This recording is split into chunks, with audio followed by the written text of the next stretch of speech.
I currently work as a cop in a pretty small town. It's surrounded by woods and parks. The forests are not part of any national park system, but I feel as if it's a big one. I have to be vague about the area because I don't think my boss would appreciate me talking about this case. It's still pretty big news considering nothing ever happens in this area. When a child goes missing in the woods, it should be big news. When two goes missing, it's more than news. I never told anyone the truth about what happened in those woods when I took a day looking for those children.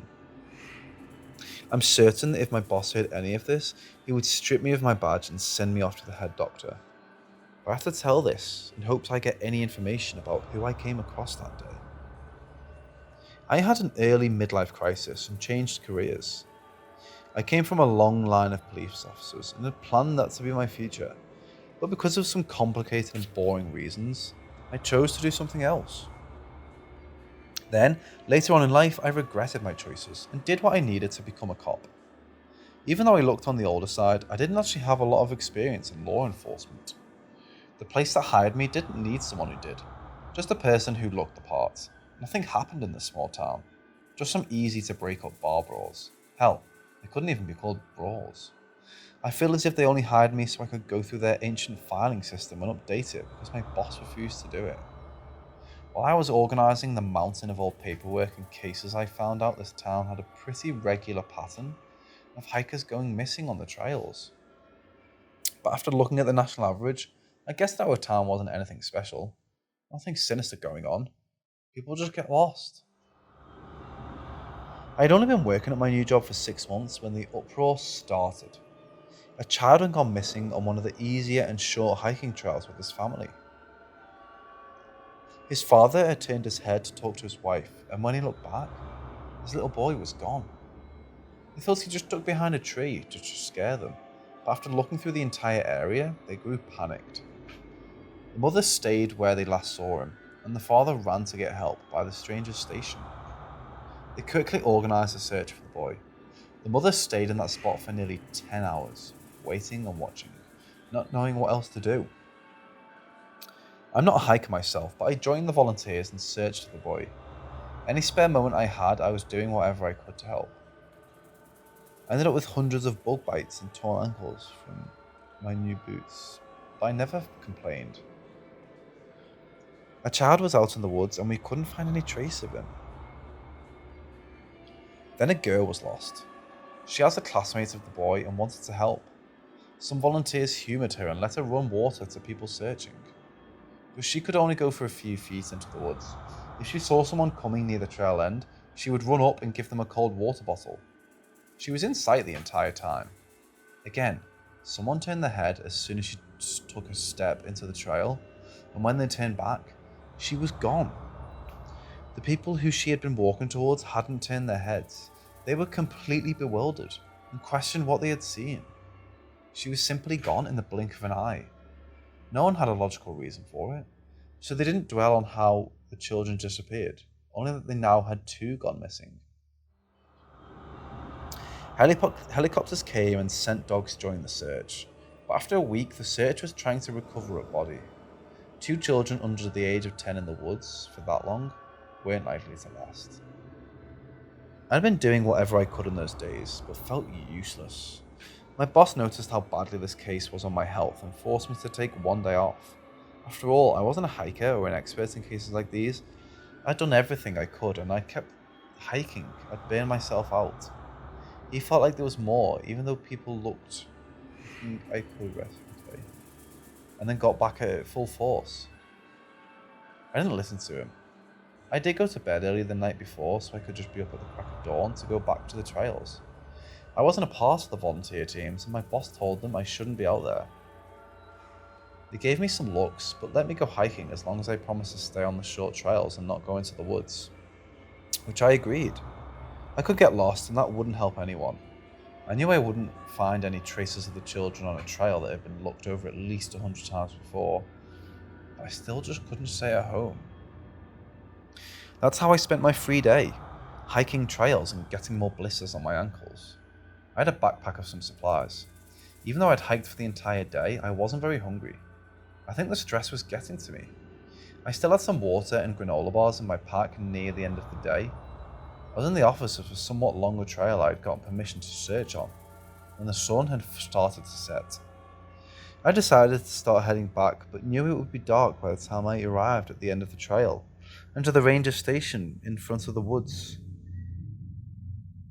I knew I wasn't going to find anything, but I still felt disappointed ending the day empty-handed.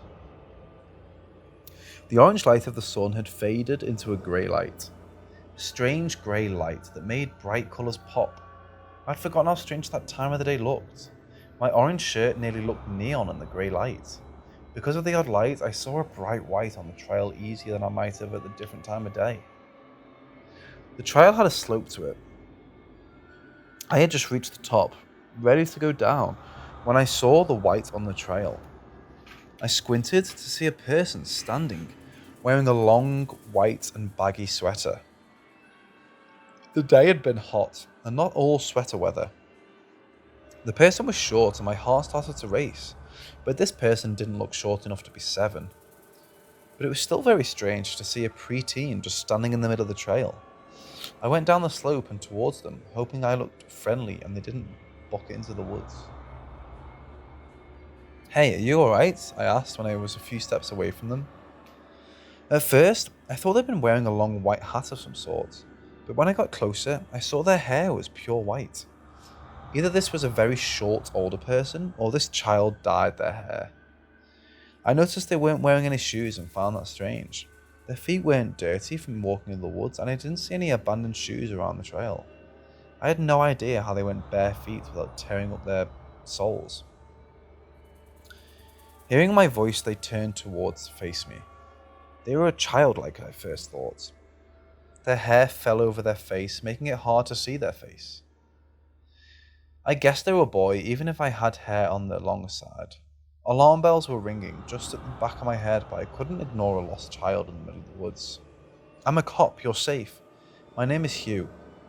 I was carrying my badge in my backpack and held it out for the boy to see.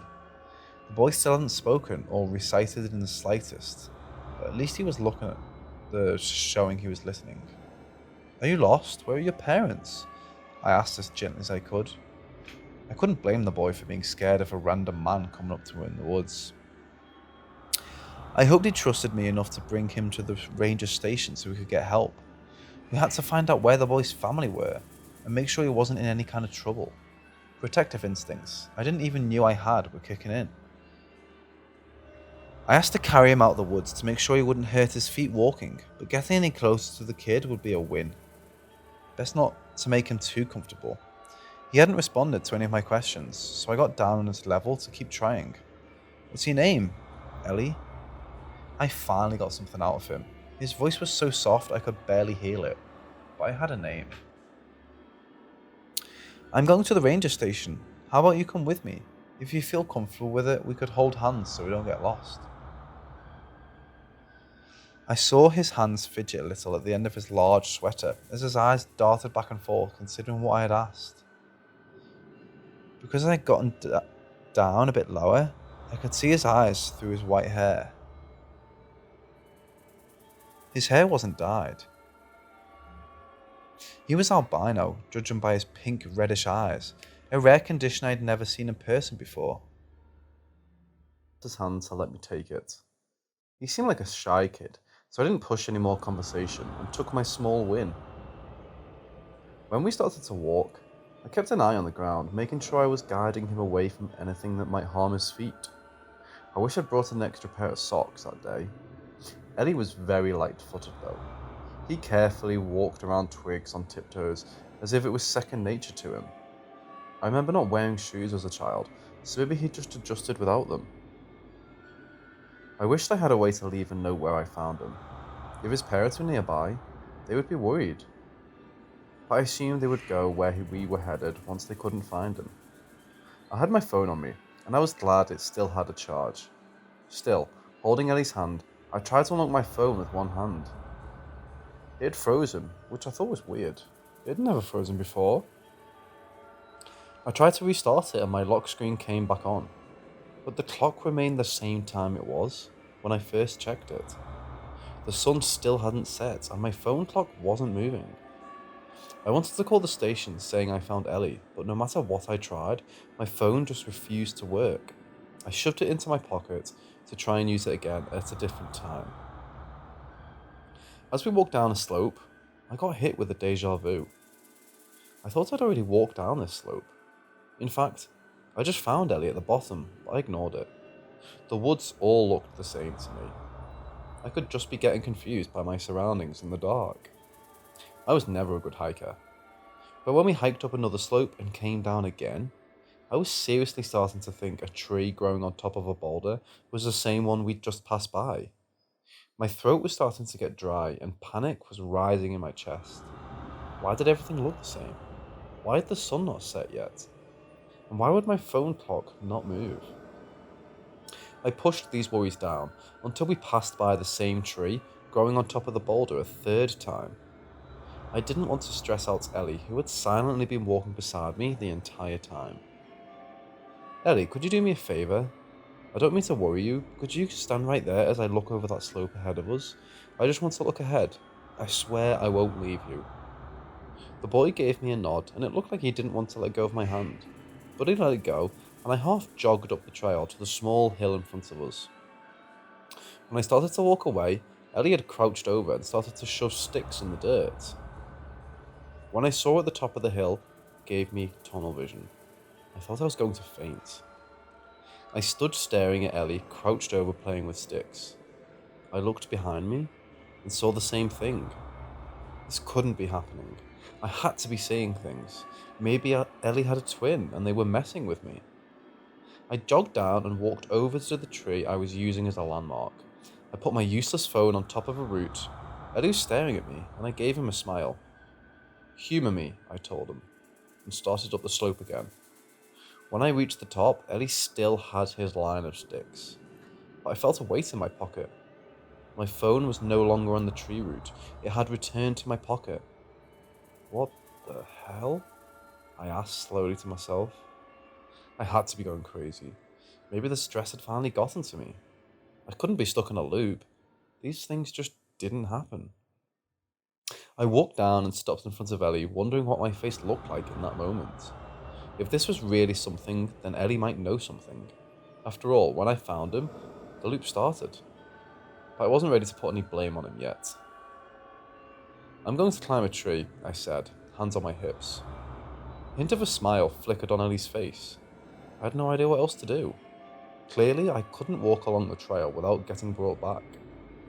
But I wasn't about to risk going into the woods. I would get put back on the trail or get lost in the trees.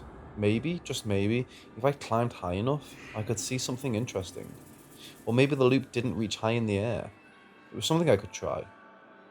I placed my bag at the base of the boulder tree and started to climb. Watch my bag for me, champ. You can have the water and snacks if you want, I told Ellie and started to climb. I wasn't much for climbing, but the branches were thick and close together, so it was pretty easy. This tree was almost made for it. I slowly made my way up, getting covered in leaves, sap, and scratches from the bark. I didn't know when I should stop. I made the mistake of looking down and froze in fear for a few seconds. I learned in that moment I was afraid of heights, but I had to keep going. I had to get out of there and find a way to get Ellie out of the woods. I don't know how long it took, but I made it nearly to the top and where I could no longer grab branches to support my weight. I looked around, seeing nothing special, but I was still in the tree, so maybe the loop didn't reach that high up. I took a risk and climbed one more branch when the world went dark. I realized that the sun had set in the blink of an eye. I looked up at a starry sky through the branches before an immense force suddenly knocked me from my perch. It felt like an invisible hand had grabbed around me and ploughed my body through all the branches I'd just climbed. The pain was nothing I'd ever felt before. I heard my legs break before I felt it. My ribs were crushed and a knock to my skull thankfully making my world dark. When I woke up, I was on the bottom of the trail right next to Ellie, who I'm pretty sure was just poking me with a stick. I screamed, sitting up, passing my body, looking for what was broken, only to find myself in one piece. I was breathing hard, looking frantically around to see I was back in the grey light of the trail. and my body healed. Not even the tree sap remained. I guess that didn't work, I said with a small laugh, even though I wanted to cry. My body was healed, but I still had the memory of the pain. It was a good idea. I don't think I've ever seen someone find an opening of the loop before, Ellie commented in his small, soft voice. He'd spoken about the loop. I no longer could doubt it was happening. The whole thing was now in the open, and we needed to talk about it. I'm stuck in a loop, I said slowly, still not fully believing it. Yes, you are, Ellie said with a nod. He was making doodles in the dirt with his stick, as if the strangest thing wasn't happening, like all of this was normal. I stared at him, and the sticks he had placed in a circle in the dirt, and a thought suddenly came to me. I'm stuck, but you're not. The sticks Ellie had been playing with remained when my phone was returned. It may have been because Ellie hadn't moved, but his wording made me clue in. He didn't agree we were both stuck, just myself. I pulled my pack next to him and patted on it, giving him a place to comfortably sit. Alright, champ, take a seat and let's figure out what's going on. With both of us and unlimited time, I'm sure we can figure out why this is happening. You're not going to accuse me of trapping you? Ellie said, and the surprised tone in his voice was the most emotion he'd showed since we met. Nope, you don't seem the type. I could have sworn I saw his ears turn a little red through his hair. He sat on my backpack, knees tucked inside his sweater, making him look very small. But for the small child he was, I knew in that moment he might not be human. But lucky for myself, he had the answers to what was going on. Humans are born to die. Most creatures are. You can't understand an endless existence. Not truly understand it. If you did, you would become something else. That's the purpose of this loop. For you to become something else. In this place, you cannot die. You just remain for your mind to rot or turn. The one that created this place reproduces this way. If your mind turns and you become something else, it twists your flesh into something the same as itself. The ones who cannot make the change are eaten. The loop keeps the victims fresh. I assume the missing children on the trail were taken for food. Children don't often manage the change. I got goosebumps listening to Ellie's words. I hated the idea of those two kids being trapped the way I was, stuck in a forever loop, not understanding what was happening, and not being able to get out. I was lucky enough to come across someone to explain things to me. Ellie kept talking, so I pushed my thoughts aside to listen. Humans cannot break this loop. I am not human, so I cannot be trapped here. But I cannot break this loop to save you. It goes against what I am. I cannot save a human from a creature of the night. I, however, can make this offer to you once. I can turn you into something else.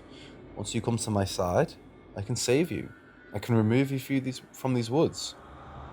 I cannot guarantee your humanity, though. You may end up as something far worse than the creature that has trapped you here. Ellie stared at me with those intense eyes. It felt like the forest was closing in on me, waiting to hear my answer. I could either become a creature after suffering through an endless amount of time, or take him up on his offer and become something else, or take a huge risk. No, thank you, I said with a small smile. To my surprise, Ellie smiled back. A small one, but still a smile. I knew he wasn't going to offer to turn me again, but I also knew Ellie was here for a reason. Maybe that reason would get me out of his mess. It's best for you to stay silent as I take care of why I came here. I cannot promise your life. I need to summon the creature who made this loop and speak with it. It may eat you, Ellie said as he stood up. I watched him as he walked to the middle of the trail. He stood waiting for me to nod and give him a small wave, telling him I was ready to maybe die in the next few minutes. Not much else I could do about it. He gave me a nod back, then stomped down hard on the dirt, packed ground. I thought I heard some sort of hollow echo and the faintest silver light coming from him when he stomped. My body sensed the creature before I saw it. Every hair on the back of my neck stood on the end and my hands started to shake. I had never been so scared in my life.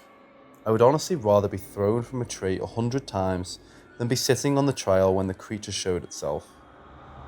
It was enormous, black mass that flickered through the trees like a ghost. Its white glowing eyes and clawed black hands looked solid enough though.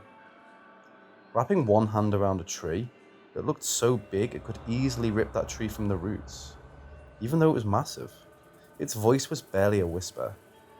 It was right in front of us, and yet I could barely get a good look. It was like my eyes refused to focus on the thing, and I was glad for that. What creature has wandered into my forest? It reached out a large claw towards Ellie, who stood firm. Even in my state, I wanted to run out and protect him.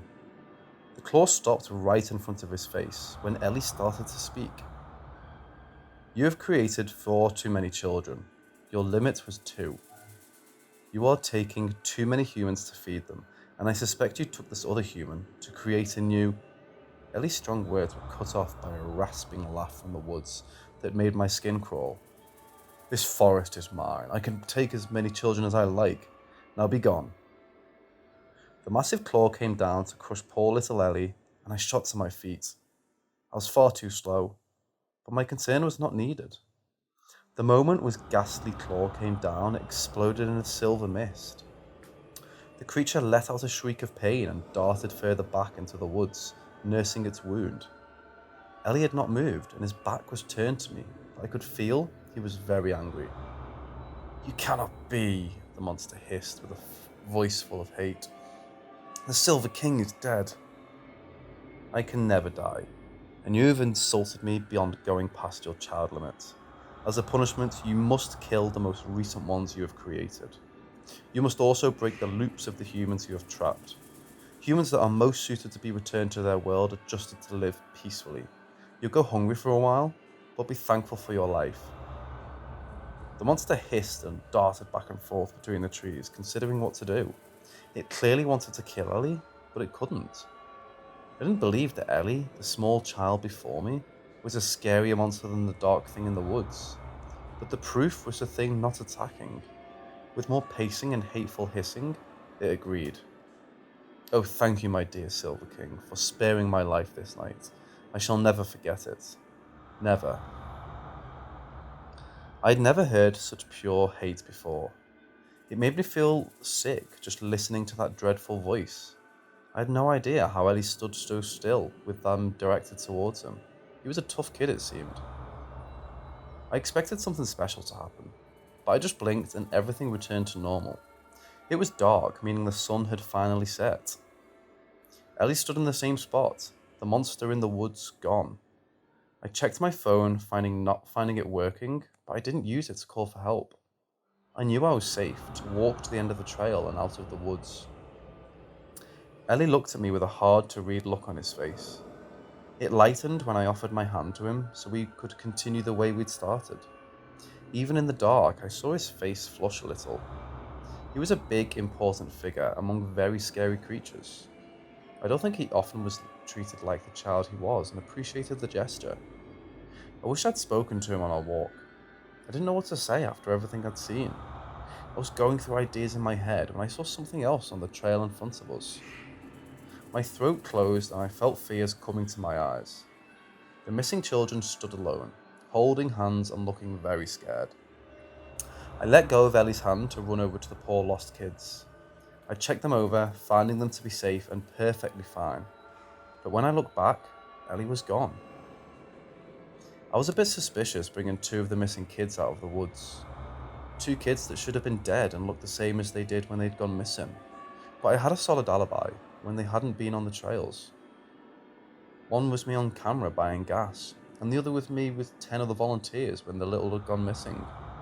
Some people thought I was working with the ones who had taken them, but with no proof, the matter was dropped. No one could explain what happened, and I was not offering my strange tale. The kids said they'd just been stuck in one spot for a long time and didn't get hungry. Since they were so young, the police didn't know what to make of it. The case came to a standstill, but most people were just happy the kids were found. Since then, I've wondered about Ellie. I can't help but think how he's doing out there and if he's safe. Of course, he is safe. He seems like a big deal, but I can't help myself. I've been looking, trying to find any mention of him, but so far, nothing. If you run into him out there, please trust him and treat him nicely. He has a tough job. And please tell him Hugh says hello and wants to know he's doing alright.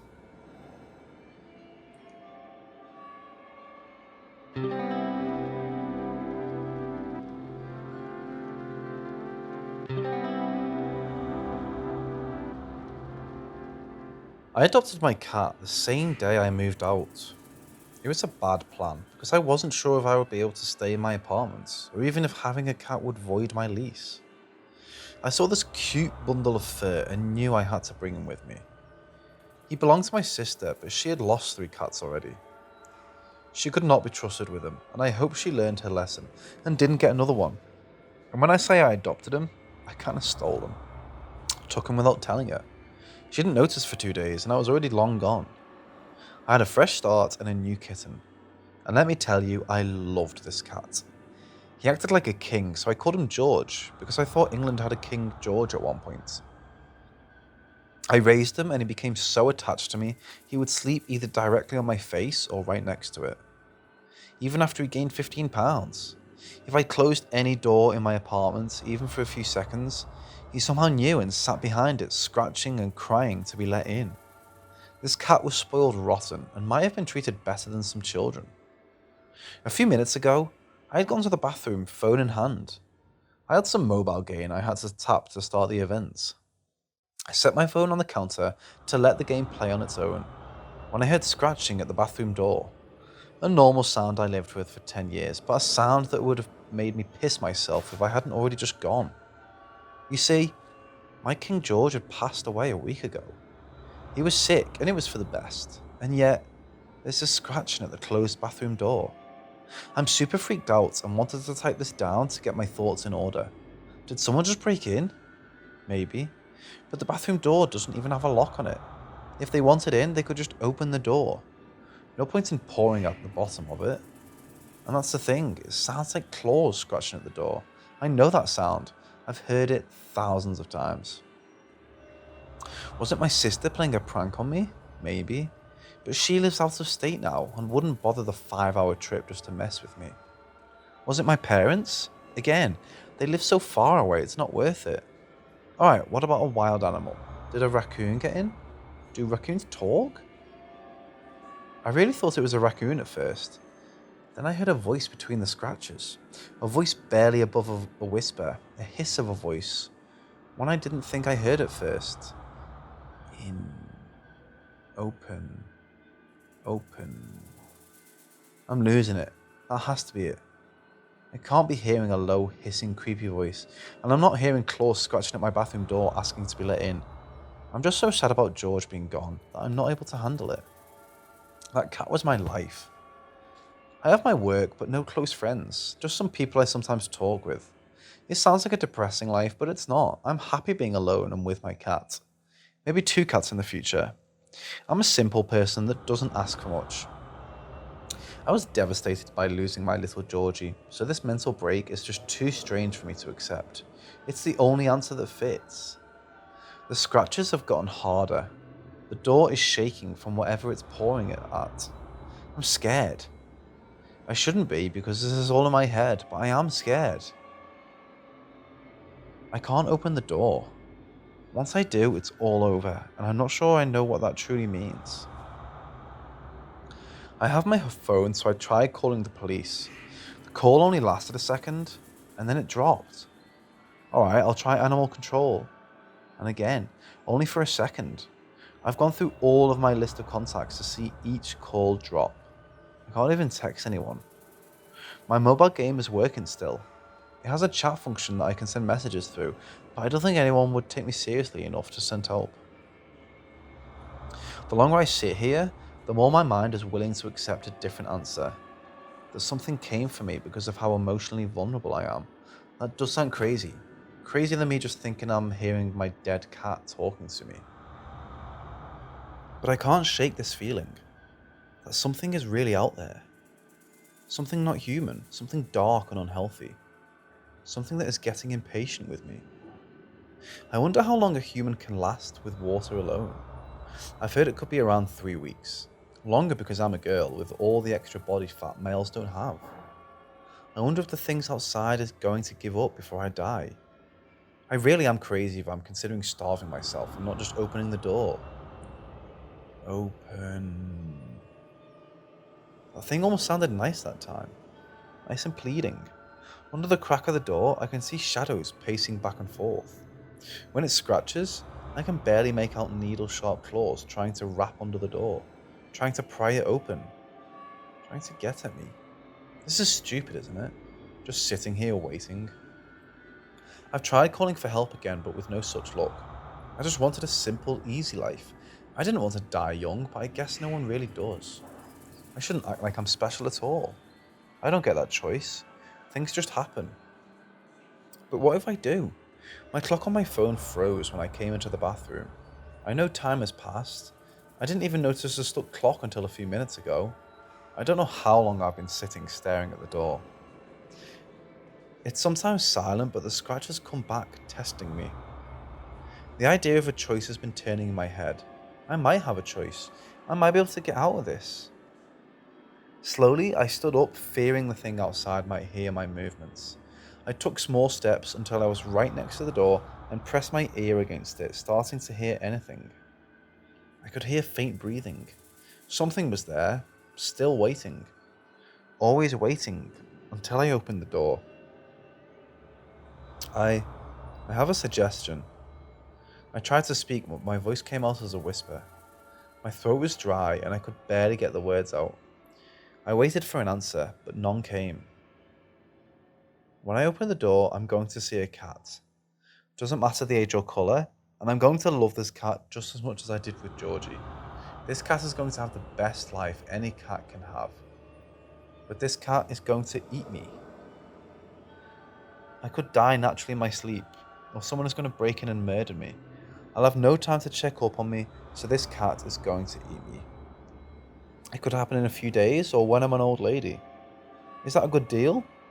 Is that a good suggestion for me opening this door? I stood with my ear beside the door, listening to the breathing until my feet started to hurt. The longer I stood, the more I thought I had such a dumb idea of getting out of my mental break or supernatural encounter. Deal. I took such a huge sigh of relief it hurt. I'm going to open the door shortly. If something does happen to me, I hope the person who finds my phone and this rambling document gets themselves into the world. I really wish that something doesn't.